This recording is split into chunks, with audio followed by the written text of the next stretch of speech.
guys, how's it going? It is Eve, and today we are going to be answering the question of what is Abyssal Deadspace. Abyssal Deadspace is a new instanced PvE that is coming to New Eden at the end of May with the Into the Abyss expansion.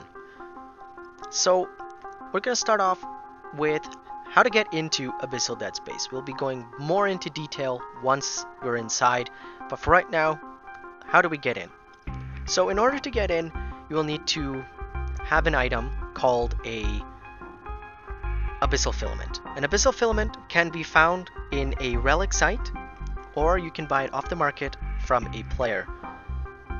The Abyssal Filaments that you find inside a relic site are going to be the lowest tier filaments. These are level 1 filaments. You can find higher level filaments once you are inside the Abyssal Deadspace instances.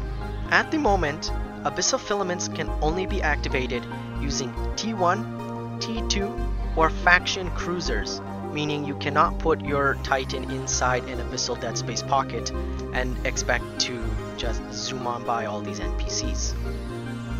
Once again, only T1 and T2 along with faction cruisers are able to enter these sites and use the filaments themselves. Abyssal Filaments are able to be used in both high sec, low sec, null sec, and wormhole space, as long as you are not within a close proximity to some type of celestial object, that being a station or a planet, a moon.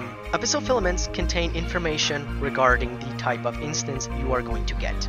That being said, it will have the risk level, which is going to be level 1 to 5, similar to how missions are currently running in New Eden, with 1 being the easiest type of mission, to level 5 being probably the hardest mission in New Eden. The same will go for the Abyssal Deadspace sites. It will also contain information about the weather that is inside the Abyssal Deadspace pockets. The weather is always going to be random, as most of these sites will be procedurally generated. So, for example, the weather can have a resist penalty, and it will have an attribute buff of some type. It'll have both a penalty and a buff. So for example, it'll have a buff to cap recharge, to scan resolution, armor repair amount, etc. These effects both apply to both the player and the NPCs that are going to be located inside these sites. So make sure that once again you are ready to accept your fate inside these sites, and make sure that you are ready for the weather in order to make it out in one piece. Higher level filaments can be found inside the Abyssal Deadspace pockets. I'll be going into more information about the loot later on, but it is possible to find these higher level filaments, level 2, 3, 4, and 5 at the end of the filaments sites. Once your ship is ready to enter these sites, mind you, it has to be a cruiser, you are able to activate your filament. But once you enter, what will be unknown for you is that you will be leaving behind a beacon. This beacon is possibly able to be scanned down depending on the dedication of the hunter that is trying to hunt your loot. So once you enter the site, there's a beacon that is probable. Keep in mind that nobody can enter the instance that you are in. People will know that you have entered because this beacon will be able to be scanned down, but they will not be able to enter. That being said, when you exit, you must be on alert and be ready to fight, because you never know whether or not a fleet or a bunch of people will be waiting for you when you exit your site. Now that we are inside our Abyssal Deadspace instance, the NPCs and stuff like that, inside these Abyssal Deadspace pockets, you can find both Triglavian ships that are controlling rogue drones. You can find drifters that are controlling their sleeper pets, and then there's going to be you. So there can be a 3-way fight possibly, or it could be a 1 versus all type of fight inside these sites.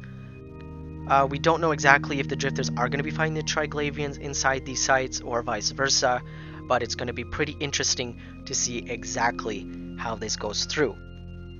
That being said, once again, the weather effects will be affecting both the NPCs, the Triglavians, the rogue drones, the drifters, and the sleepers inside these sites, so you have to be ready. Also, inside these sites can be found storms or localized storms. The best way to put this is to think of spheres inside of spheres. The storms will be localized, for example, in the top region of the sphere, and then, for example, at the bottom, leaving you a pretty clear line to the gate in order to get to the next site. But this being Eve, you're never just gonna make it to the other side. You must clear out, what we hope you must clear out, these sites in order to be able to move on to the next instance. Inside you will also find structures that are going to both maybe help you or hinder your experience. For example, there is such a structure. It is called the Triglavian Deviant Automatter Suppressor. This structure is hostile to both missiles and drones. From what I was able to gather, if drones come in, for example rogue drones, it will webify them, leaving it easier for you to shoot them rather than have your own drones kind of go out and do their thing. Because everybody knows that the slower the ship goes, the easier it is to hit. Before we continue on, we have to go into specifics about the limitations of these sites. So first off, the limitations do consist of that you cannot put down mobile depots inside the instances, meaning you cannot refit. So do keep that in mind when you are going in, and like I said previously, make sure you are fit for the weather. There is going to be a new camera that will be either locked or it's going to play around with your camera in a way that I'm not 100% sure. Maybe to magnify certain structures or asteroids to make them look bigger than keep stars, for example. There is no cloaking, there is no warping, and then there's going to be a lot more limitations that during FanFest CCP was not really too informative about, so we'll have to kind of experience those when the time comes along. Another key item about the Abyssal Deadspace that differs from Wormhole Space is that you cannot settle inside of Abyssal Deadspace, meaning, like I said previously, you can't put down a mobile depot, which in turn means you can't put down a Astra House or a Raitaru. You will need to literally get in, complete the site, and get out. Sites do have a time limit. Currently, from what I'm able to find, is that they have a hard time limit of 20 minutes, but CCP is looking to actually tone that down. The time aimed for a complete run, how mind you, I'm not sure if this is for a level 5 to a level 1 or, but it is set for 5 to 15 minutes in order to complete these sites, 5 minutes probably being the level 1 and 15 probably being the level 5, and then the other being in between that time frame. The NPCs in these sites are, like I said before, Triglavian with rogue drones and drifters with sleepers. Unlike every kind of NPC in New Eden, there is a huge difference, except for the NPCs that are defending the forward operating bases. In a forward operating base, when you go and attack one and you for whatever reason lose your ship, they will pod you. Same goes for Abyssal Deadspace. The NPCs will pod you. That being said, make sure you have a clone that you are willing to lose and not some villainous Titan or super carrier fit clone. These are going to be relatively hard sites. There's going to be lots of going against the players, and there's a lot that we are going to have to go and face. So upon entering this site, you have to go and clear out most likely every single NPC. This will activate the Triglavian gate that will be at the end or the other side of this sphere.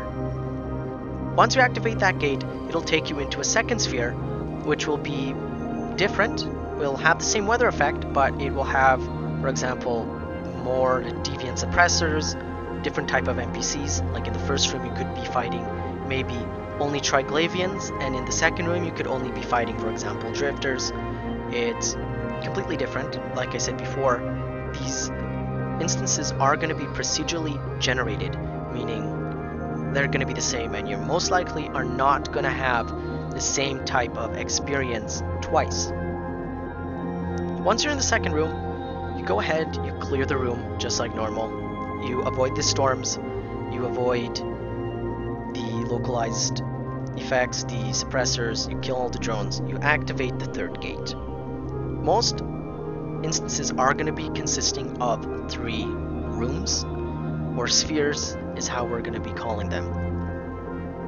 At the end of the third sphere, there's both going to be a gate, and just like in most events in EVE Online right now, when you enter a event site, you will have your initial waves of NPC rats that are going to come and attack you. For example, let's just say 5 waves of Angel cartel ships. You clear out all 5 waves of the Angels, and you get for example, a battle cruiser spawn. That is going to be your boss. Same goes for Abyssal Deadspace. You will have a type of boss that you will need to defeat, of whether it be a Triglavian battleship, maybe a Drifter battleship, a Sleeper battleship, or a Rogue Drone battleship. All these are going to be procedurally generated. You're not going to know what kind of boss you're going to get. You're going to get some type of boss. You have to clear them out in order to be able to leave. Once again, you have to keep in mind that while you're going through these sites, you do have a time limit to get through these, which is 5 to about 20 minutes, 20-minute hard limit right now, before the site forcibly kicks you out. That being said, when the site kicks you out, we don't know whether or not it'll just spit you back out and you'll be fine, or if it's going to absolutely destroy your ship and your pod. So it's going to be interesting to see. But that being said, you go ahead and you kill this final boss. The final boss will not drop loot. None of the rats inside the Abyssal Deadspace will drop loot, nor will they be salvageable. So there's no point in bringing a salvager or a set of salvage drones. They're just going to be completely useless. At the end of the Abyssal Deadspace instance, the third room, before you activate the gate, there should be something called a Muta colony or a canister of some type that you can loot. Inside this canister, you will be able to find blueprint copies to the NPC ships or the Triglavian ships rather, the Demovac, the Vedmak, and the Leshak, which is the frigate, cruiser, and battleship respectively. Probably skills to fly those. You will be able to find mutaplasmids in order to RNG and jerry-rig your modules that you will find that you have in game in order to either make them good or to make them bad. It really comes down to how good the RNG gods are with you.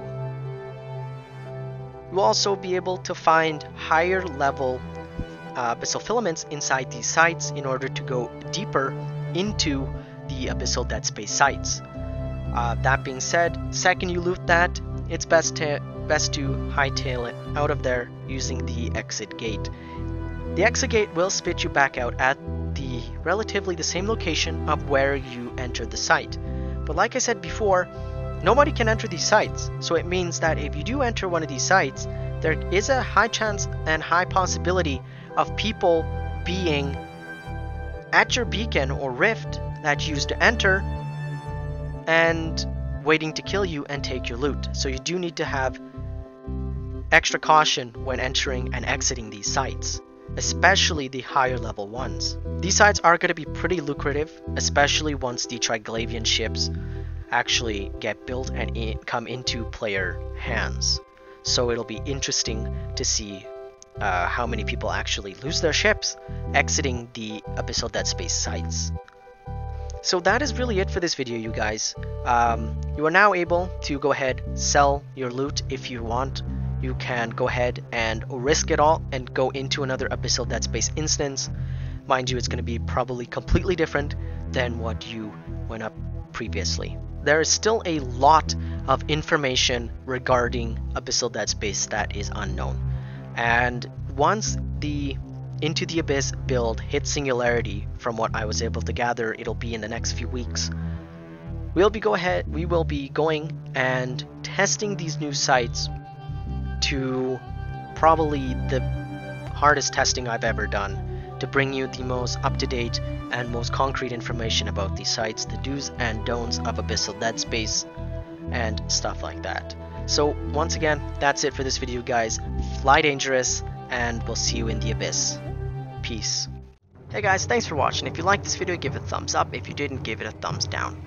You guys can check out my other previous videos by clicking the two thumbnails on screen right now. And if you've enjoyed this video and would like to see more, go ahead and click on that subscribe button. Fly dangerous. Peace.